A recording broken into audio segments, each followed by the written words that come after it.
The question I've been asked to address today is, quote, are there Israeli lobby gatekeepers and damage control squads on the left? Speaking from 40 years' experience, the answer is clearly yes.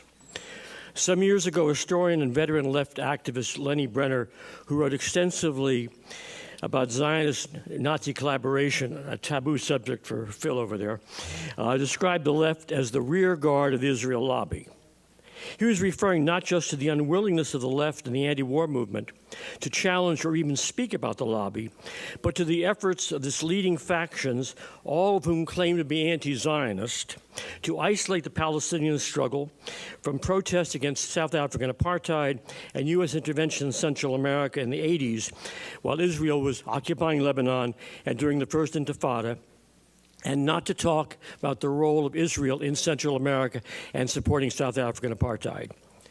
30 years later, nothing's changed. Same factions are still in control. With Washington also being Israeli-occupied territory, they have every base covered.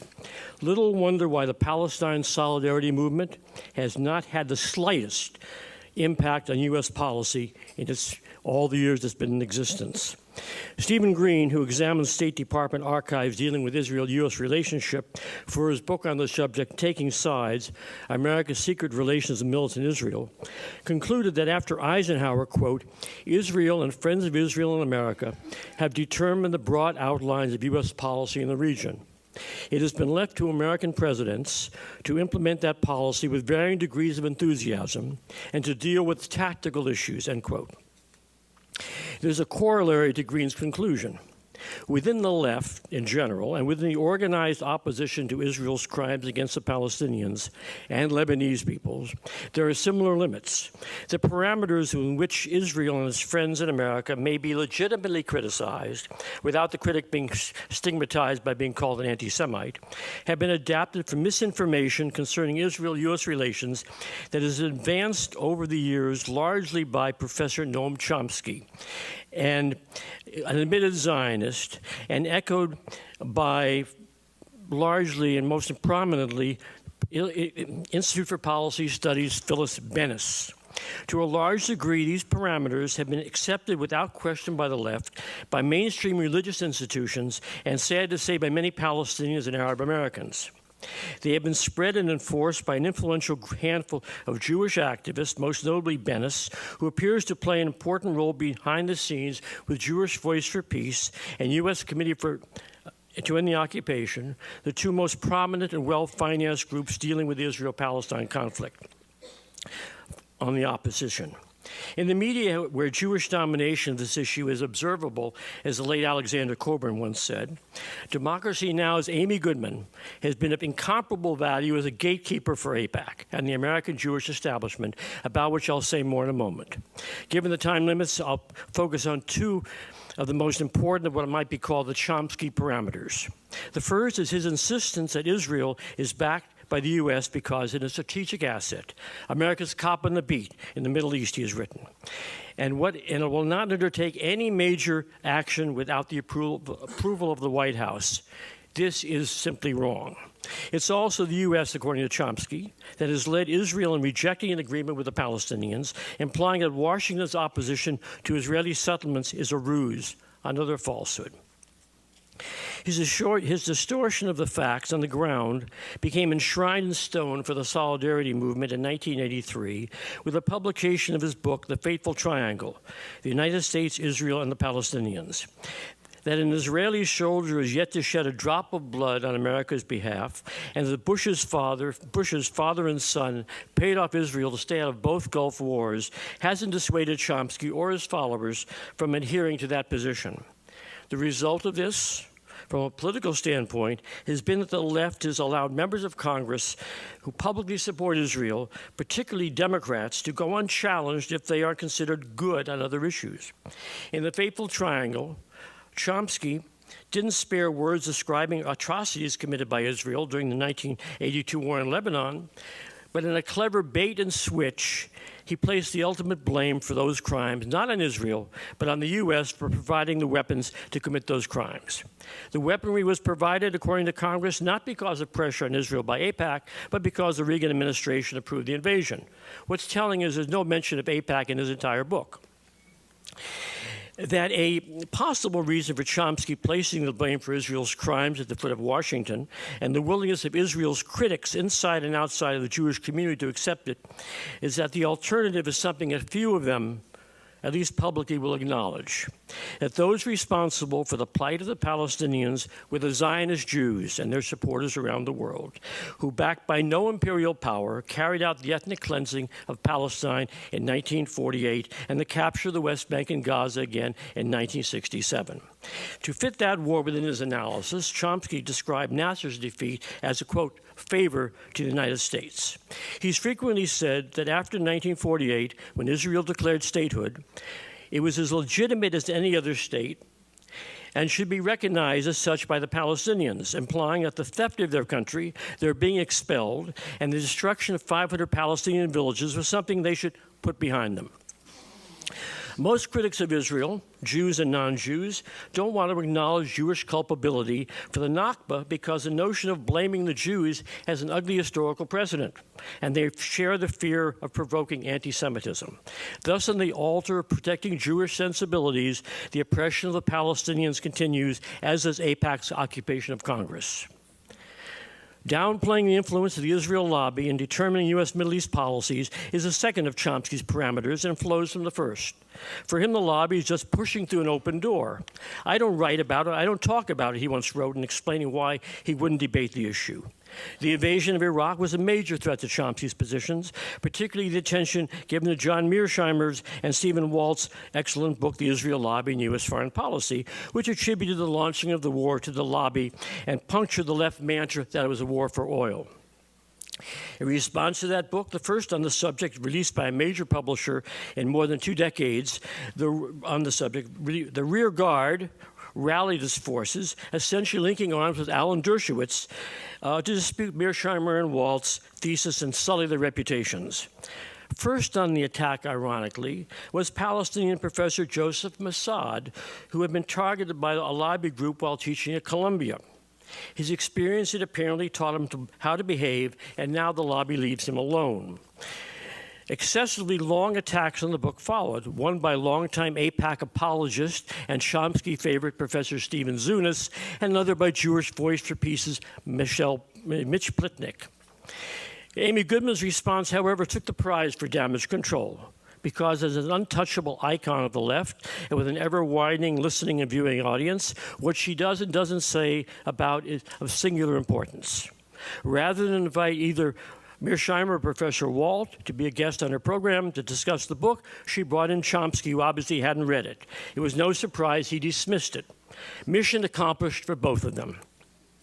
The exclusion of Mearsheimer and Walt from Goodman's show, what on this issue should be renamed damage control now, is of course an experience shared by most, if not all, of today's speakers. Telling your viewers and listeners the truth about Israel-U.S. relations, the Iraq War and the build-up to a war in Iran is clearly not on the Goodman agenda. Bringing in Chomsky to throw cold water on the Mearsheimer-Walt book was in keeping with the tradition of ignoring AIPAC. She never reports on the almost unanimous votes on sanctions legislation against Israel's enemies that AIPAC drafts for Congress, nor on its annual policy conferences here in Washington, which are not insignificant events. Even the public confrontation between Obama and AIPAC over new sanctions has rated only a single headline, on which she now intones every day is the War and Peace Report. What Goodman also shares with Chomsky and Bennis, another of her frequent guests, is their silence concerning the network of pro-Israel think tanks that dominate the Washington Beltway. We had to learn about the Project for a New American Century from the Scottish Morning Herald years after PNAC, initiated and made up of predominantly Jewish neocons, began promoting regime change in Iraq. Today, we hear nary a word or its successors, the Foreign Policy Initiative and the Foundation for Defense of Democracies, which sprang into existence the day after 9/11, both of which also are dominated by Jewish neocons. some of the very same ones. When on a panel here in 2011, during AIPAC's policy conference, I asked an audience of over 100 people who had attended an ostensibly anti-AIPAC event an hour earlier if they had heard of either one of these organizations. Only one hand went up. How many here have heard of the Foreign Policy Initiative? Not many. How about Foundation for Defense of Democracies? Not many. Should wonder why not. Then there's the Washington Institute for Near East Policy, or WINEP, whose resident experts are quoted on a daily basis by the New York Times and other national media on Middle East issues, and who routinely testify before Congress on issues affecting Israel. Who, aside from the present company, knows that it was created by AIPAC in 1985 to do exactly what it is doing now? That its founding director, Martin Indyk, and one of his leading spokespersons, David Makovsky, were appointed by John Kerry to bridge the differences between the Israelis and Palestinians during the phony peace talks that are now going on. That should be news, no? No. Not at least for the mainstream media, nor for Chomsky, Bennis, or Goodman, nor for their followers, nor for the left, nor for the Palestinians who they have managed to fool. In a biography, Colin Powell blamed the war in Iraq on, quote, the JINSA crowd, the Jewish Institute for National Security Affairs. How many readers of this book have ever heard of it? How many people outside of this room? That it has been around since 1976, and that Dick Cheney, Richard Pearl, Gene Kirkpatrick, Paul Wolfowitz, and former CIA Chief James Woolsey have been among its members should be news. No? No, not for our damage control trio and those who worship them uncritically. One may argue that they know their audience and only say what their audience wants to hear. The role of the gatekeepers is to keep it that way.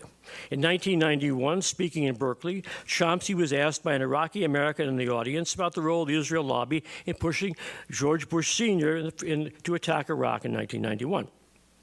To the loud applause of his fans in the audience, Chomsky said the lobby played no role. It wasn't true, but it was what they wanted to hear. Chomsky's fateful triangle was a polemic designed to prove that supporting Israel has been high on the agenda of every U.S. president that followed Eisenhower. When it hasn't, he simply ignores it. That's why there's no mention of Kennedy in his book. Kennedy strongly opposed Israel developing a nuclear weapon and was the last president to do so.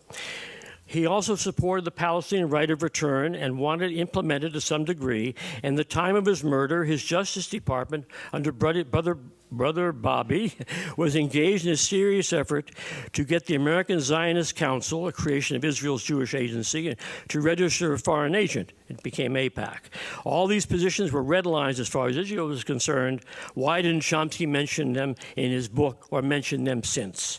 Why also didn't he mention Gerald Ford's delaying a major weapons shipment to Israel in 1975 for 6 months when he refused to disengage from Sinai land captured in the 73 war, and Ford's concurrent threat to call on Israel to return to the 67 borders, which AIPAC was able to stymie.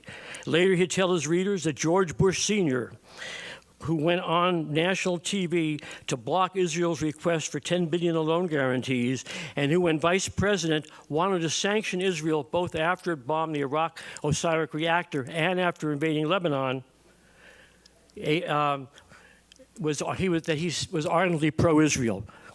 Chomsky said he was pro-Israel. The Israelis would find that very ironic. Matter of fact, Moshe Ahrens wrote a whole book about attacking George Bush Sr. I believe these historical errors and omissions on Chomsky's part are not accidental any more than those of Goodman or Bennis. We have to answer them with the truth, and this conference is a way to begin. Thank you very much.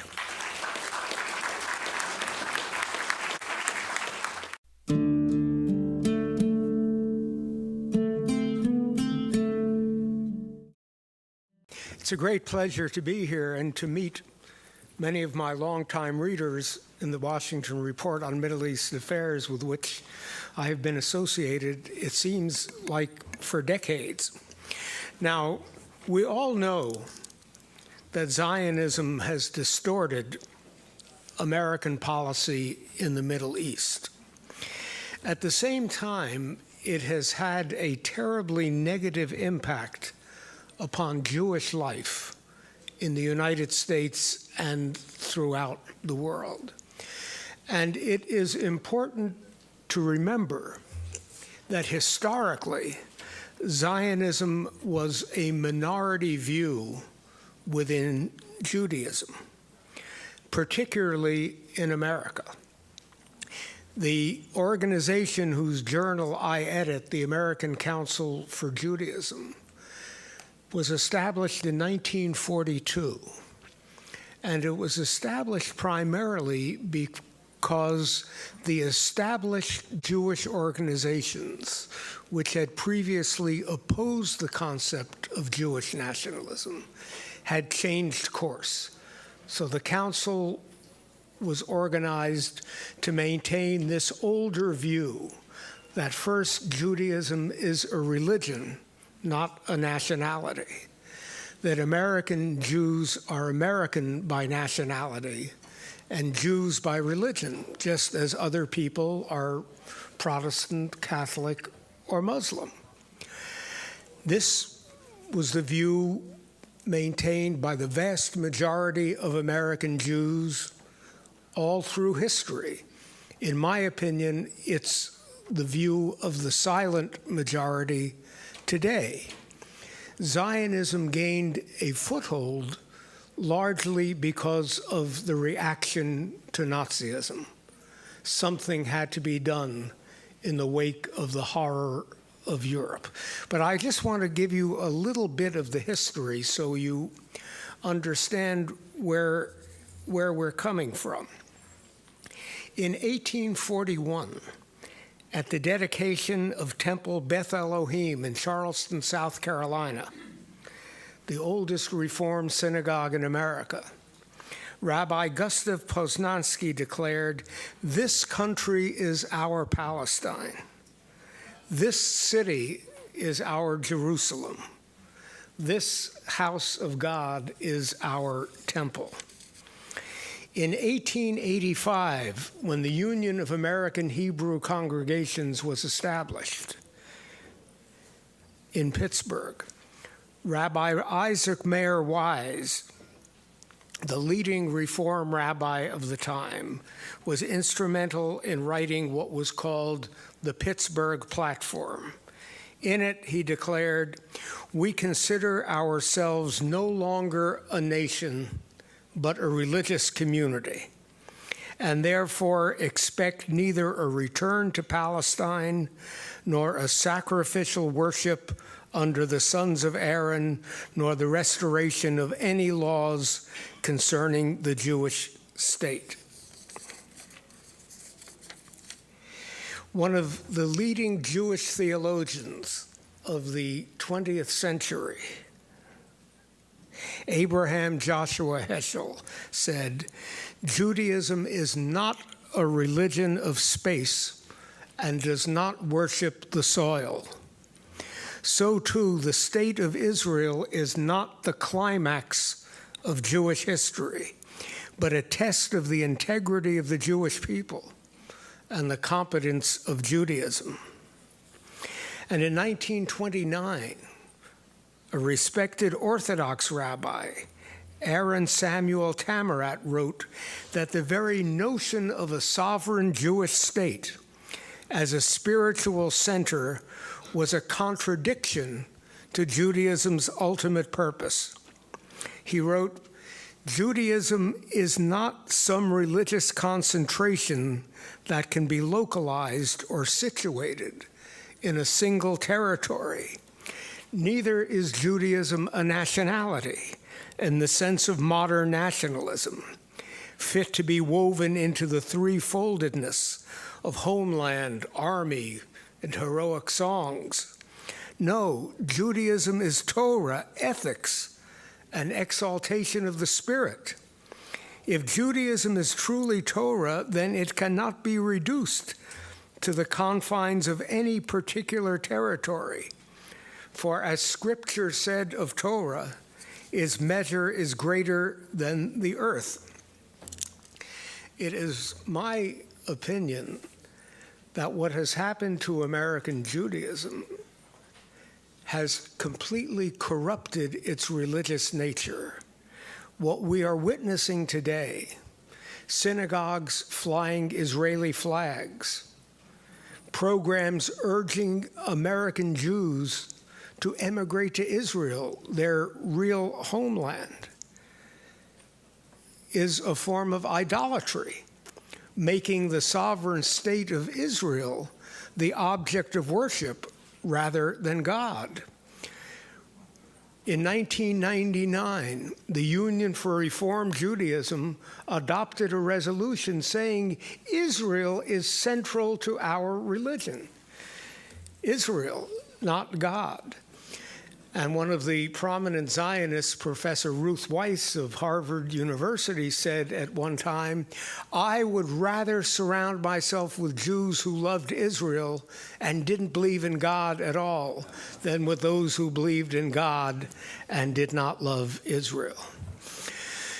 It is also my view that Zionism is a subversive enterprise. What would we as Americans think of any religious institution in our society that flew a foreign flag in its houses of worship, that told young Americans that this is not really their homeland, that someplace else is their homeland, and that the highest form of their religious expression is to emigrate to that country?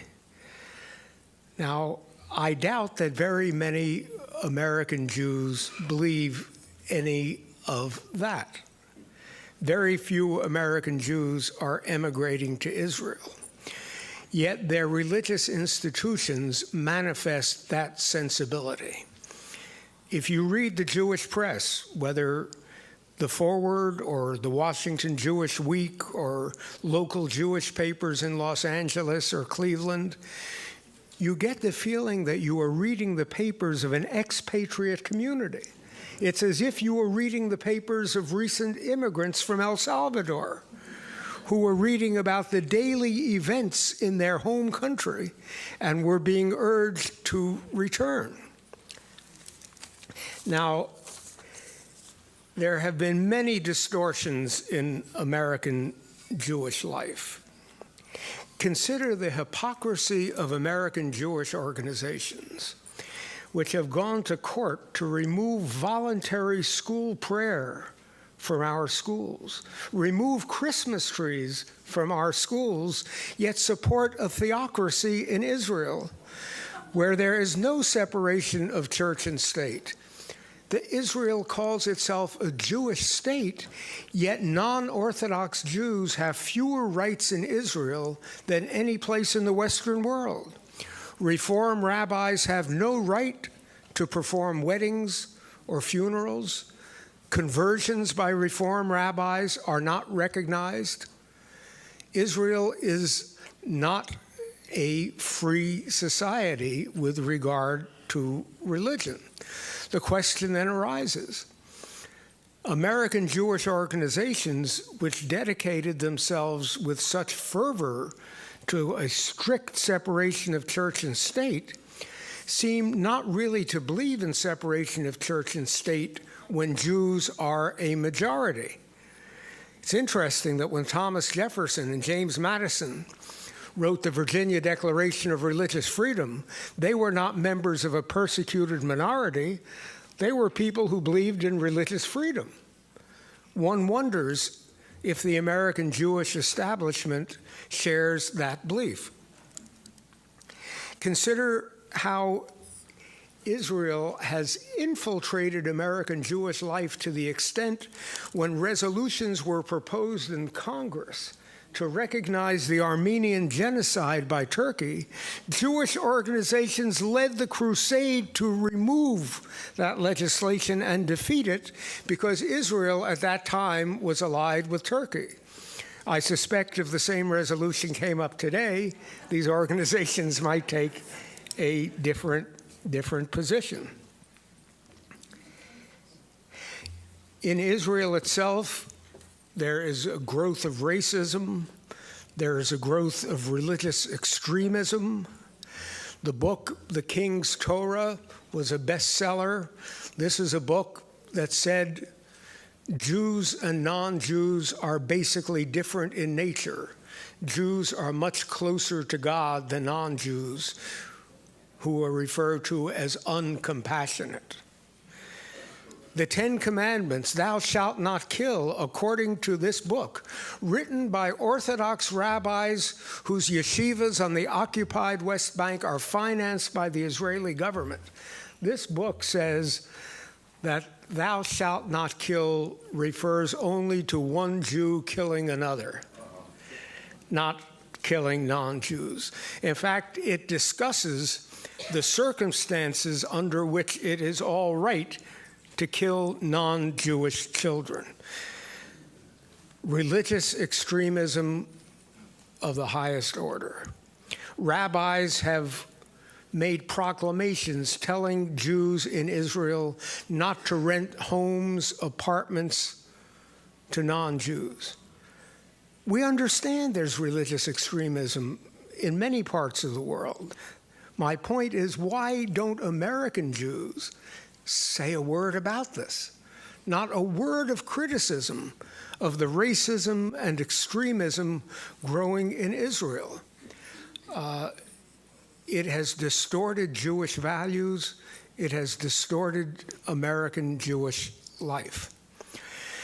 Now, I'm not a pessimist because, as I said earlier, I believe that the position I represents a silent majority of American Jews, not those who are members of AIPAC or the American Jewish Committee, but the vast majority of American Jews believe they are Americans, believe that Judaism is their religion, do not believe that Israel is their homeland.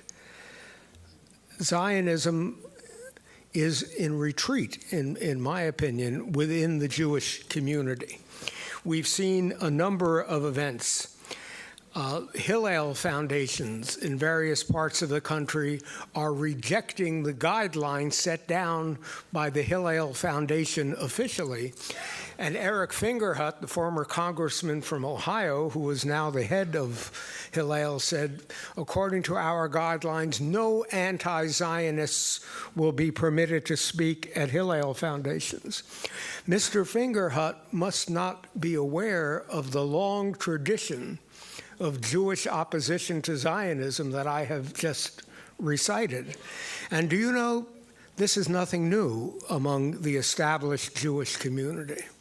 When Napoleon invaded Russia, and Napoleon was bringing religious freedom to Russia, Napoleon tore down the ghetto walls all over Europe. But the rabbis in Russia supported the Tsar and opposed Napoleon, because if the ghetto walls were torn down and religious freedom came to Russia, the authority of the rabbis would be eliminated. So among young people, there's a great belief in freedom of speech, in freedom of debate, and a desire that moral values, treating each individual with human dignity, be applied everywhere, in Palestine as well as in Israel, as well as in our own country. So I think Zionism within the Jewish community is in retreat, and time will tell whether I'm right. Thank you very much.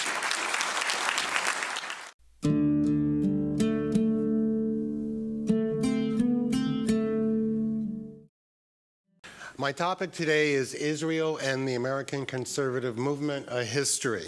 And as is the case in so many other ways, the conservative movement's position on the state of Israel isn't what it used to be. Just as what we call the old right, the pre-Buckley right, was anti-interventionist and good on civil liberties, so the conservatives of the 1940s and 1950s were hostile to Israel and sympathetic to the Arabs, believe it or not.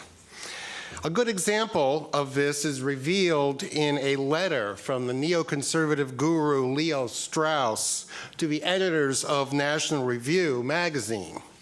He was objecting to an article in the November 17, 1956 issue of the magazine that contained the following sentence, quote, "Even the Jews, themselves the victims of the most notorious racial discrimination of modern times, did not hesitate to create the first racist state in modern history," end quote. Now, this is coming from National Review magazine in 1956, so things have changed. It is unimaginable that such a sentence would ever find its way into the National Review of Rich Lowry, the current editor, because Mr. Lowry represents a movement that has been thoroughly co-opted and corrupted by, first, the Cold War, and secondly, by our endless war on terrorism.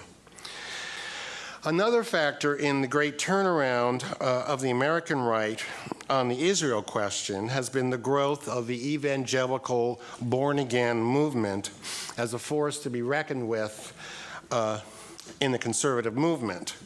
Here is where theology impacts politics, as it so often does, and isn't really noticed by the anti-religious media. And this, in turn, has a direct effect and has had a direct effect on U.S. foreign policy. The doctrine known as premillennial dispensationalism, bear with me here, which holds that the coming together of the Jews in Israel marks the beginning of the end of days, has exerted a powerful attraction to millions of evangelicals. Dispensationalists briefly hold that the promise made to Abraham and to the Jewish people have been held in abeyance, but will be fulfilled by the so-called time of tribulation, an era that will prefigure the end of history and the return of Christ to earth. What this means, among other things, is that the borders of the land supposedly given to Abraham and his descendants, the Jewish people, will extend from the Nile to the Euphrates, as it says in the Bible. In the dispensationalist theology, Christ will return to a Jewish kingdom, the epicenter of which will be a rebuilt temple in Jerusalem. Now, according to this theology, the time of tribulation is imminent. The rapture, the rebuilding of a temple, and the coming of the Antichrist will all signal the end of days and the final battle between good and evil on the plain of Armageddon. Many dispensationalists explicitly state that this will be a nuclear war, another Holocaust in which Israel, and all mankind, by the way, will perish, with only the pure of heart ascending to heaven. Now, the single largest and arguably most effective component of the Israel lobby consists not of AIPAC, but of a highly organized and very resourceful Christian dispensationalist element. They have their own lobbying organizations, such as Christians United for Israel, CUFI, which is run by the Reverend John Hagee, who I believe is in Texas, and is very active. They are particularly active in the Republican Party and pose a mighty obstacle to any politician who seeks to restore balance to American foreign policy in the Middle East. There is hope, however. There is a resurgence of foreign policy realism in the GOP and in the conservative movement generally, in response to the general war weariness we are all feeling. Opposition to U.S. intervention overseas, embraced as a principled position by the increasingly influential libertarian wing of the Republican Party, will tend to distance the GOP from a pro-Israel lobby that is perpetually trying to draw us into Israel's wars. For those of us who want to change American foreign policy and steer it in a less interventionist direction, the road ahead is going to be long, hard, and filled with many obstacles, not the least of which is the tremendous motivation of the pro-Israel lobby in all its aspects. Yet the costs of maintaining this special relationship have long since outweighed the gains, and America is slowly but surely waking up to this fact. Let us hope that this event, a very successful event, is going to be a milestone in this awakening. Thank you.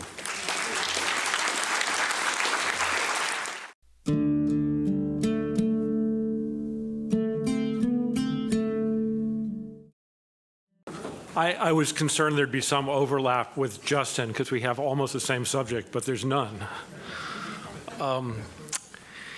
It's oversimplified, but I think true that after 1970, the Nixon administration began to think of Israel as a genuine Cold War ally.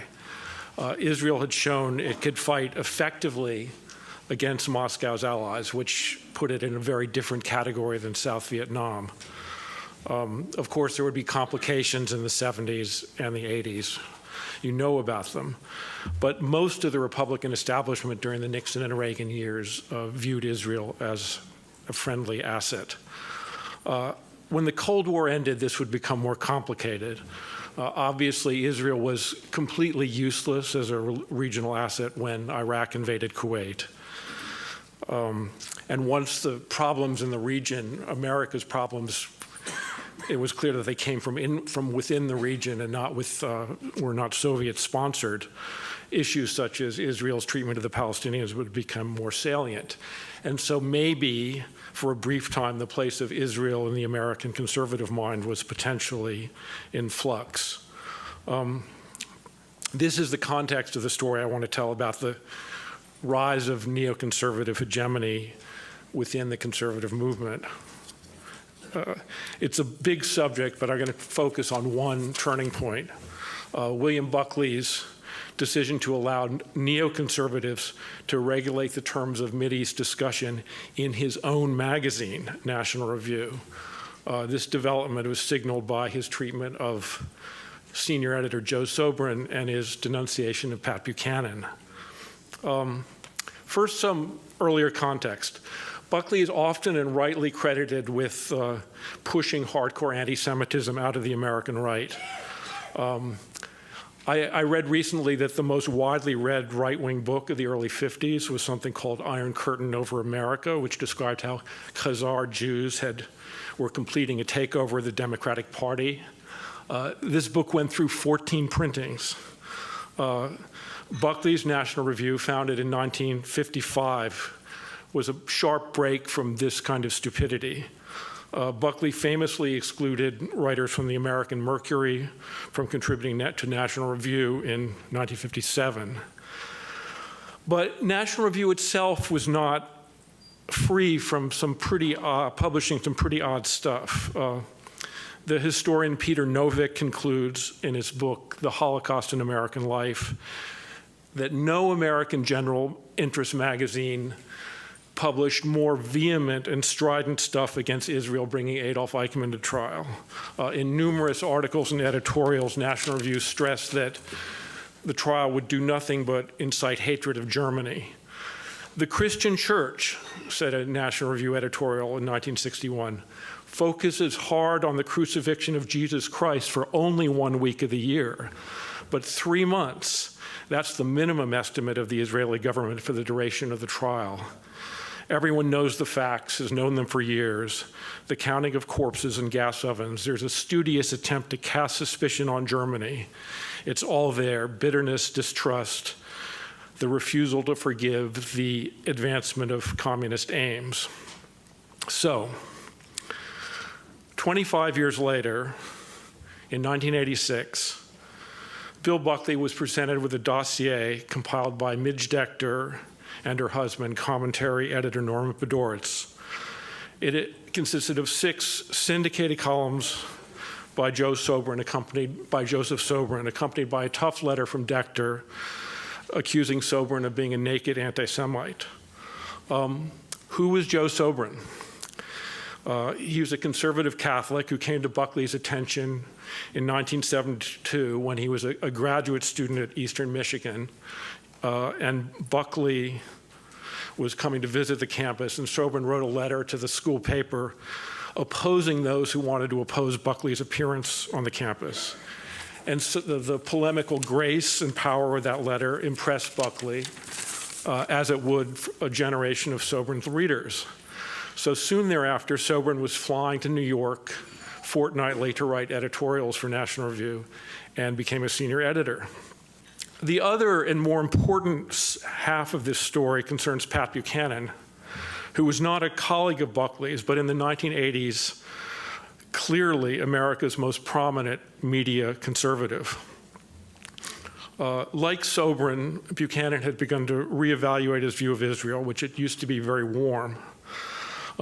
He too hadn't liked the attacks on Reagan over Bitburg when he was in the Reagan White House, and he too opposed the first Iraq War. The campaign against Buchanan was instigated not by Midge and Norman, but by Times columnist A.M. Rosenthal, using a dossier of Buchanan columns prepared by the Anti-Defamation League. I don't know how much of this story is very, very familiar, but the indictment turned on several phrases. Pat had claimed that there were only two groups beating the drums for the Iraq War, the Israeli Defense Ministry and its Amen Corner in the United States. In another column, he had named 4 defense commentators, all Jewish, who favored the war and none who were not. In a third, he listed 4 representative names of American casualties: McAllister, Murphy, Gonzalez, Leroy Brown. On a TV show, he referred to Congress as Israeli-occupied territory. Rosenthal claimed that these kind of things could lead to Auschwitz. Buchanan saying these kind of things. So Buckley's first reaction was in a column where he said most of Pat's discrete points were defensible, but his rhetoric was insensitive.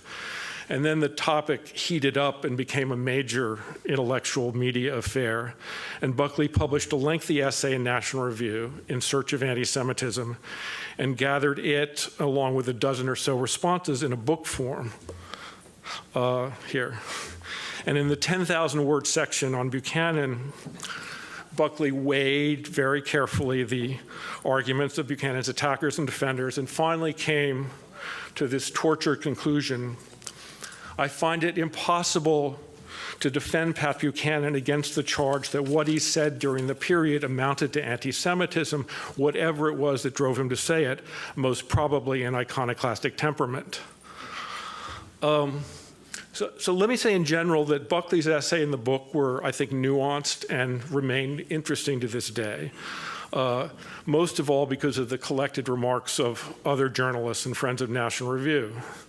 One can read Bob Novak's accounts of all the efforts made to get newspapers to drop him and Raleigh Evans' column because they were frequently realists on the Mideast. And one can read Eric Alterman's very amusing comments about AIPAC's efforts to drum up efforts to drop Buchanan's column.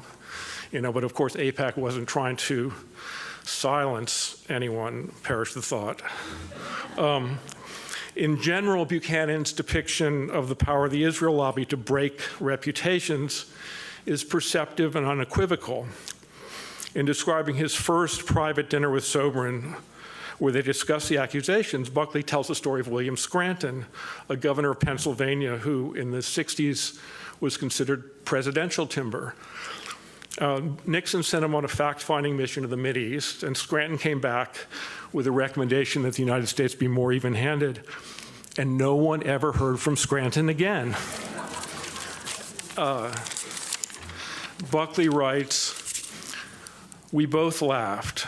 One does laugh when acknowledging inordinate power, even as one deplores it." And in the book, there are a lot of good lines. One of them is given to Sobran from a private letter he wrote to Buckley. "When I talk to a Palestinian for an hour or two, I'm struck at how absolutely bizarre it is that an editor of Commentary or the New Republic can buy a plane ticket to Tel Aviv and instantly benefit from a whole range of rights denied to the native Arabs." But none of this mattered. Buckley did cut Sobran loose from National Review, and Sobran's career subsequently deteriorated into the indefensible. He did conclude that what Buchanan wrote amounted to anti-Semitism, and even as he appended a highly qualifying clause and defended most of what Buchanan said, Abe Rosenthal and David Frum and the Podortzes got the guilty verdict they had sought. And this verdict could be simplified. Buchanan, anti-Semitic, says Buckley, and then it could be repeated 10,000 times in newspaper columns and sound bites over the next 10 years. And a lesson would sink in. Buchanan, because of his Israel views, was banished from the ranks of respectable establishment conservatism. From our present point, we can see more clearly the consequences. By getting Buckley to denounce first one of his own writers, a man with whom he was personally very close, and then another extremely prominent conservative on questions related to Israel and its influence, the neoconservatives essentially won the right to supervise Israel-related discussions in National Review, which is not a neocon publication, and was the largest and most influential publication on the American right. And thereafter, any young conservative knew the rules. You'd best be sufficiently pro-Israel to satisfy Midge and Norman if you wanted to advance. And this would prove very consequential for the Republican Party moving forward through the 90s and set the tone into the next century.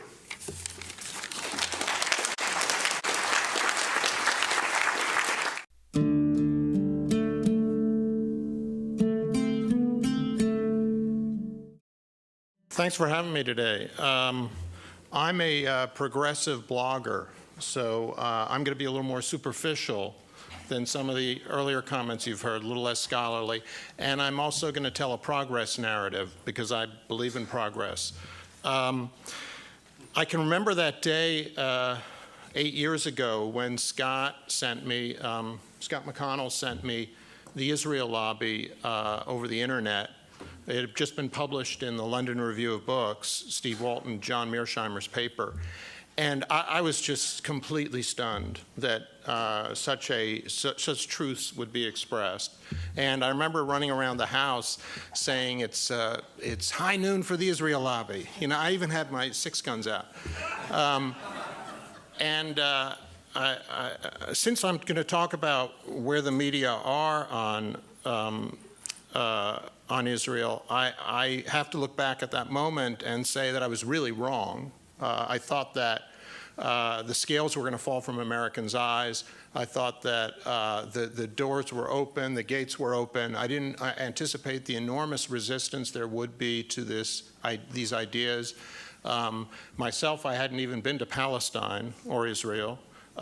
So I didn't understand how much censorship was going on. And so instead, I realized that it was probably around 3 in the morning for the Israel lobby. But there was sort of a hint of the dark before the dawn was sort of coming to an end.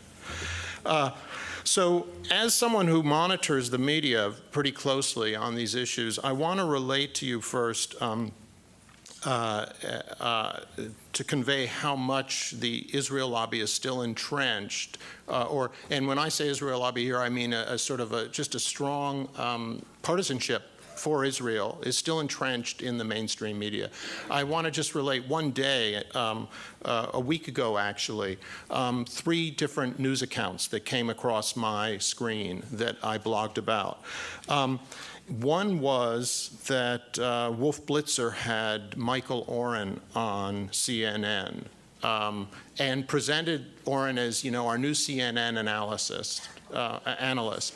And Michael Oren is a former ambassador for Israel, and he is moved to Israel from, I think, upstate New York, and a true believer, a Zionist zealot, really. And here he is presented as an analyst on CNN by Wolf Blitzer, who I think is someone who's waking up on the issue, but used to work at AIPAC or for a journal that was associated with AIPAC as a young man. And Oren was saying, I should emphasize what Oren was saying, he was saying that Palestinians must not go, if the two-state process, peace process fails, Palestinians must not go to international forums. They must not exercise that. So he was saying these people have no rights in international fora, they should not take any of their powers, and he's saying this to Wolf Blitzer without contradiction. And this is presented as analysis of the two-state solution or the peace process. The same day, I was sent 2 links to Hadassah magazine.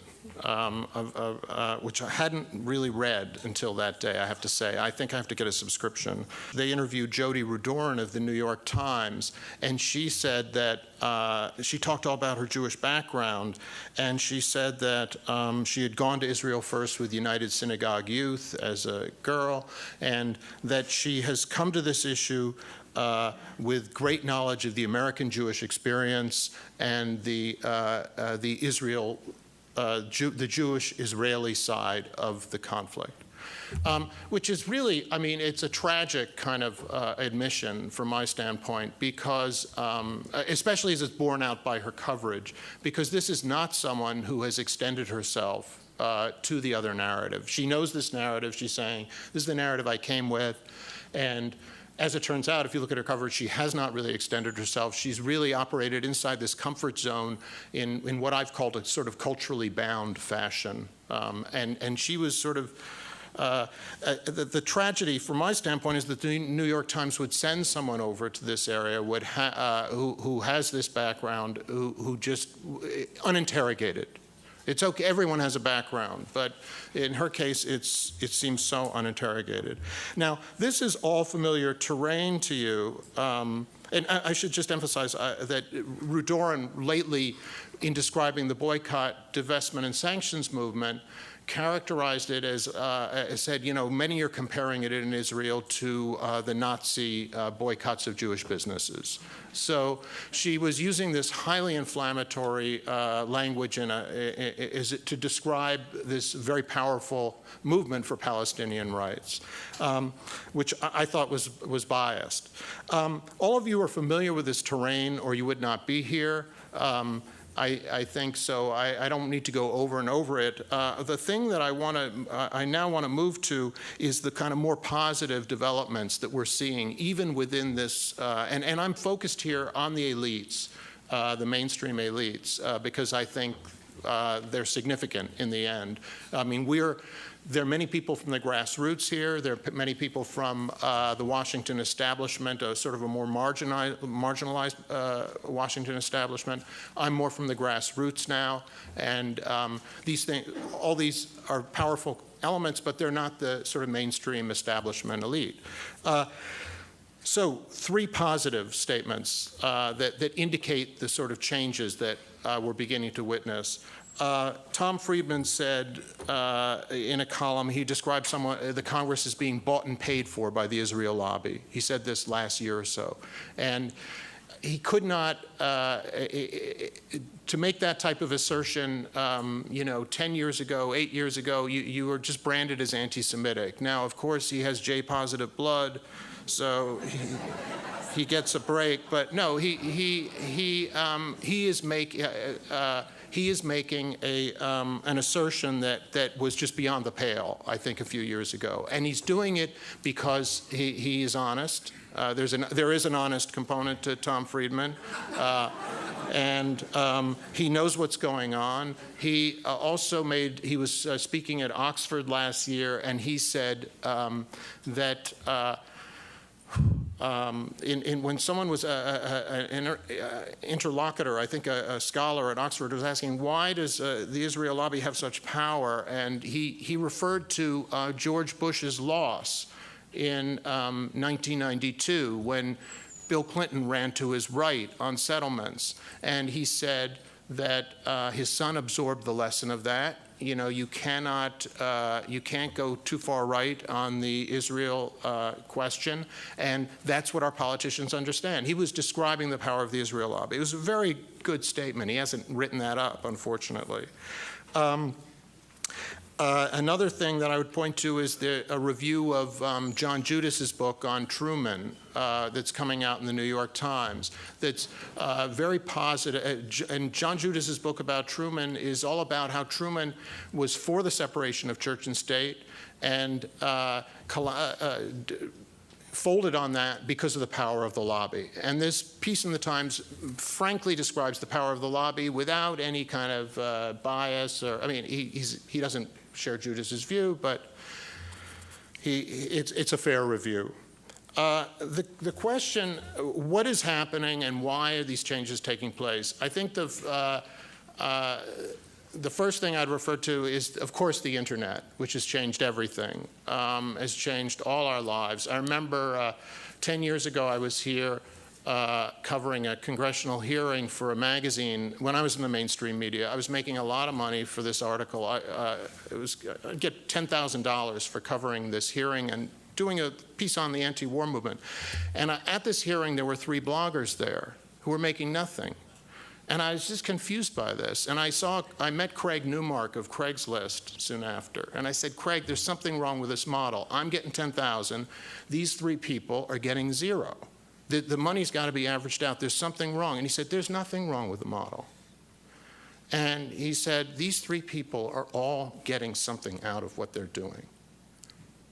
And I really hadn't thought about it. He said, one is being entrepreneurial. One is having freedom. One is supporting a cause. One is these people are using the First Amendment and not worrying about how much money they're going to make off it. And the surprise to me is that in the last 10 years, I've switched sides. I'm one of those 3 people now. And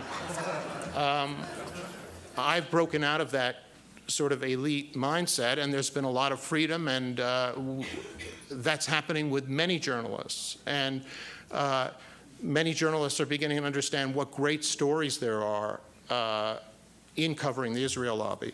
I'll leave, I'm coming down to the end of my time, so I'll leave out the tribal piece. I was going to get into the whole Jewish piece of this, the degree to which Jewish life is changing. Alan addressed this. But to the extent that Jewish life is changing, it has given other people, because there is an element of a deference for many reasons, including the donors and the voters and the Hammerlock, there's deference to the Jewish community inside the American establishment. And because that Jewish community is now beginning to fracture openly, that is giving people permission to talk about it. That's one piece. The other piece I'd mention, though, is, and I think that journalists are also understanding that these are great stories. I think that any journalist who came here today and listened today will understand what just amazing stories there are if you look back over the history of the Israel lobby, from the silencing of Sobran to the USS Liberty attack to, I think about James Forrestal's death in the 1950s, why he went mad, the Balfour Declaration. I mean, there's just this very rich history that John Judas has treated in his book, but that all journalists who love stories, I think we're going to see more and more of that, and that's when we'll finally see the high noon for the Israel lobby. Thank you.